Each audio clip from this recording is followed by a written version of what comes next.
welcome to Buildings of Tomorrow. My name's John Lester, and in this episode we'll be talking about the benefits of integrating our work and private life on the productivity of those people involved. I'm joined today by Franziska Dolak, an Innovation Manager at Siemens Smart Infrastructure. Franziska, thank you for joining us. Thanks. We've talked before about different dimensions of productivity in our understanding. What is the second dimension that you identified through your work? So the second dimension I find personally a super interesting one. So it's about the integration of private and work life. Because traditionally, if you read in literature, it's always about this balance between work life and private life. And we really found there's not much of a balance going on. It's really more about how can those two really complement each other and work well together. Yeah, because when you talk about balance, you expect that you never do work when you're at home and you never live life when you're at work. Exactly. And what did you find when you started to really look into this topic? So what we found is once again really looking at it from a holistic perspective that usually stuff that I have to manage in my private life also happens between the hours of, let's say, 8 a.m. to 5 p.m. or whatever time span you want to take. Like it may just be, coordinating a doctor's appointment or whatever. But in any case, right, I'm still me when going to work. I'm not just Franziska, the innovation manager. And having said that, we found that for many people, this combination of private and work life, or this, since it's not combined, since it's very much in a way actually separated, is making it very difficult to focus on the work at hand.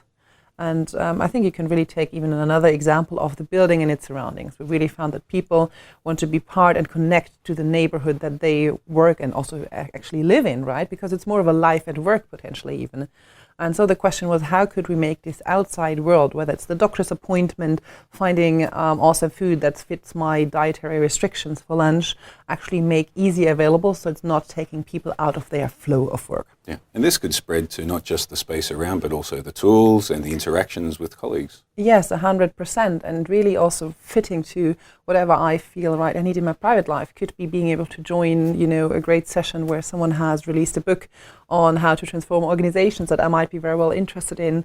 So it can really go into various aspects and also be a great source for organizations to actually learn about what can we as an employer actually do, understanding better our people's needs, where we can at least offer them either an easier touch point or connection point towards those offerings, or even incorporating some of those into whatever I'm providing in terms of services, infrastructure, and so on for my employees. It's a really interesting point that you made that, if we talk or we look at an employer and they have the aspiration to provide a better environment and a more productive place, they have to know their employees as people first. And if they are just, like we spoke before, if they're just a number in a spreadsheet or they assume as everyone is the same, they have no opportunity to do this. Yes, and then also currently you have to actually admit it's super difficult understanding, what really drives my people, what motivates my people, what are they all about, right? Because it's super difficult being able to get to know each and every one of them, which is also maybe sometimes I don't want to share everything about me in my work life, right? Yeah. So I think it's kind of a give and take.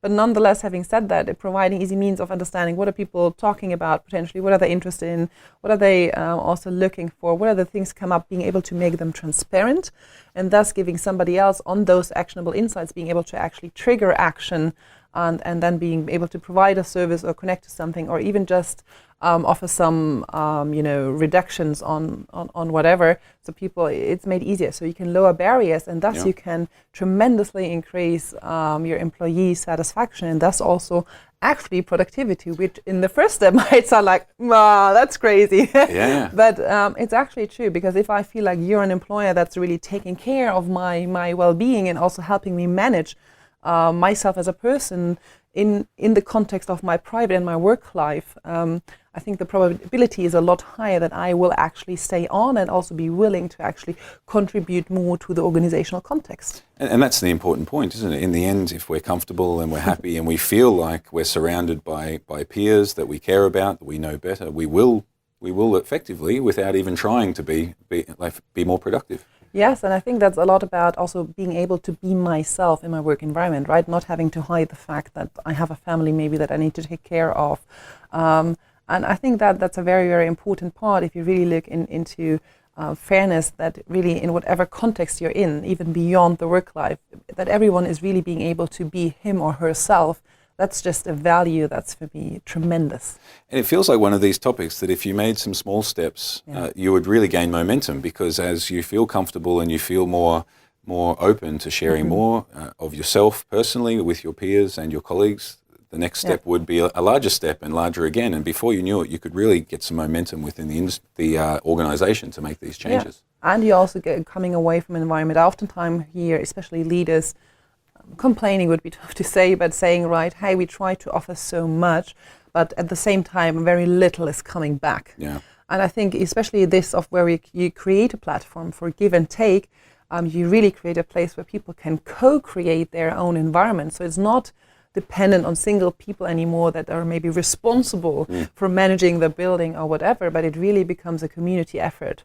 And that's huge. That just can make it better. and a huge change from the traditional mindset, which was to get the most out of our employees, we have to cut them off from their home life. Yeah. For every minute that they're here, ensure that they're at their desk, ensure that they're working, they're not reading the newspaper or looking at their social media, and by forcing this focus, you get productivity. But in the end, this is the opposite. If you really want to inspire people to be productive rather than force them, you have to give them the opportunity to be themselves and to interact with their space in a personal manner. Yeah. Perfect. Thank you very much for your time. Thanks. And thank you all for joining us here on Buildings of Tomorrow. Please comment, like, or share this episode, and also subscribe to us here on this channel. We'll see you again soon.